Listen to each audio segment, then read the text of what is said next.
আপনার চেহারা নূরের মতো উজ্জ্বল হয়ে যাবে শুধুমাত্র যদি একটি আমল আপনি করতে পারেন। অজু করার সময় পানি যখন আপনার চেহারায় দিবেন, আপনার চেহারায় পানি দেওয়ার সময় শুধুমাত্র একটি দোয়া আপনি পড়বেন, আপনার চেহারা থেকে মেস্তা, ব্রণ এবং চেহারার বিভিন্ন রকম কালো দূর হয়ে যাবে এবং চেহারার সৌন্দর্য এবং লাবণ্য ফুটে উঠবে এবং চেহারায় যেন নূর চলে আসবে ইনশাআল্লাহ।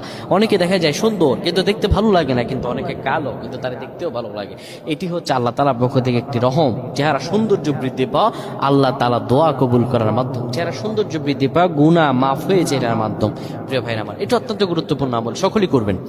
যখন আপনি অজু করবেন, অজু করার সময় পানিটা যখন চেহারায় দিবেন, ওই পানির মধ্যে 3 বার পরে ফু দিবেন। আল্লাহু নূরুস সামাওয়াতি ওয়াল আরদ আল্লাহুম্মা ইগফিরলি, আল্লাহু নূরুস সামাওয়াতি ওয়াল আরদ আল্লাহুম্মা ইগফিরলি।